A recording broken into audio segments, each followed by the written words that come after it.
Hey guys, it's Butter Bagels, and we're about to hop into this Pierre versus Freeland exchange that went down at the House of Commons this week. Quickly, before we hop in, Pierre is the current head of the Conservative Party. He was just recently given that title. And Freeland is the current finance minister and also deputy prime minister. So it's essentially the newly crowned king of the Conservative Party is going to debate the Liberal queen. Unfortunately, house prices have doubled under this government's policies. In fact, the share of the average Canadian's paycheck needed to pay the average monthly bill on housing has gone from 32% to 50%. The government's solution to raise paycheck taxes and gas taxes and other taxes. Won't they cancel this tax hike so Canadians can pay their... Okay, so Pierre's going to bring up housing pretty much any chance he gets, and it makes sense why. The housing crisis is a big deal here in Canada, and it is going to be something like a lot of working class and normal Canadians will care about. But I think his point here saying that the government's solution to the housing crisis was to raise paycheck taxes and gas taxes, I don't really think the two things are related, but maybe he'll connect the dots. Deputy Prime Minister.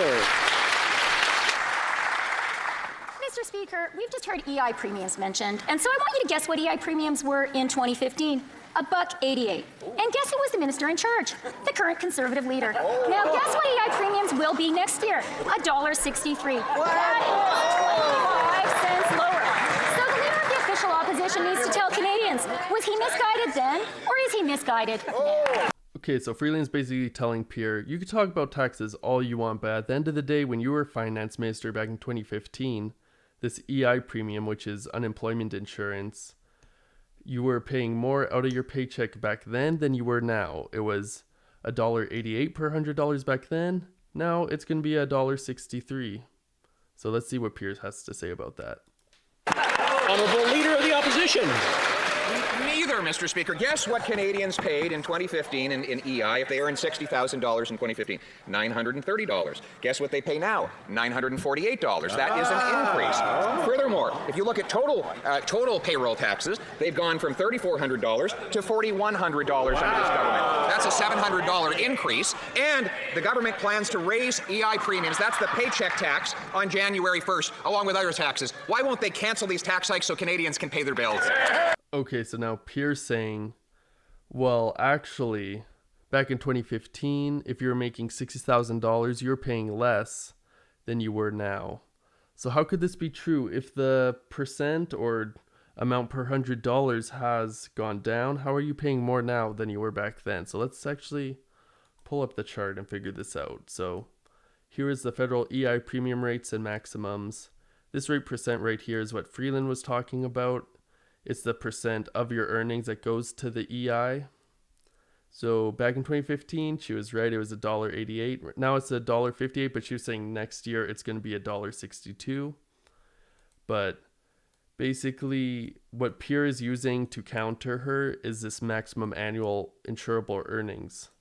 That's why he specifically said $60,000, because if you see 2022, the maximum annual insurable earnings is $60,000. So he's saying if you're making $6,000 in 2015, you're paying a maximum of $930 annually.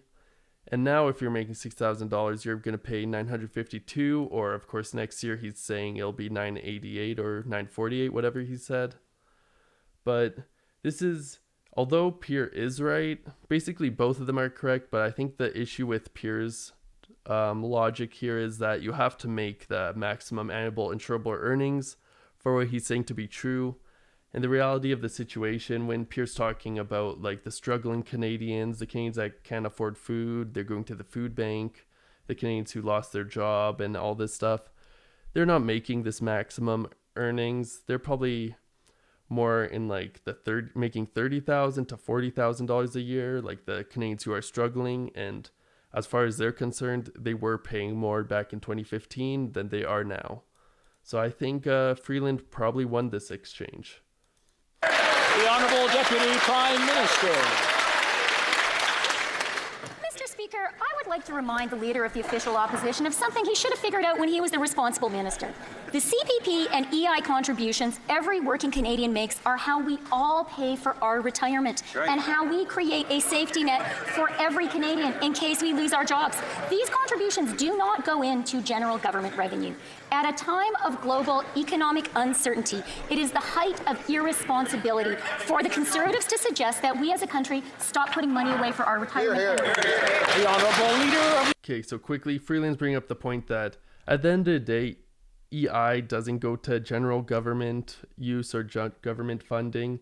It is for retirement. It's for like a safety net. It's for losing your job. It's unemployment insurance. But let's see what Pierre has to say to that. The Opposition. Mr. Speaker, in fact, EI premiums do go into general revenues when they go into a surplus, and that is what the government plans to do. They plan to raise both EI and CPP premiums, the paycheck tax, right at a time when we are facing 40-year highs in inflation, all-time highs in increased housing prices, 40-year highs in food price inflation, record food bank use. This is the last time that anyone should be raising any tax. Will the government back down from its planned tax hikes on paychecks and on energy?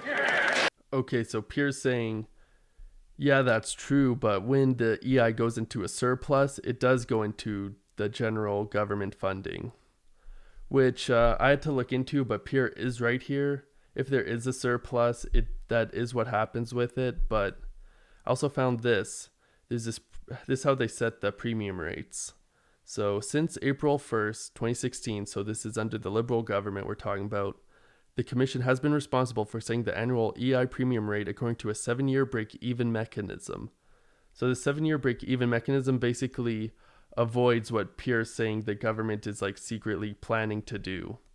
So how could Pierre say the government is like trying to create a surplus in EI to get the money from people when this specific government has a 7-year break-even mechanism where if there is a surplus this year, they're going to set the rates accordingly. So next year there will be like a deficit that counteracts that surplus, and eventually it'll net to $0 earned.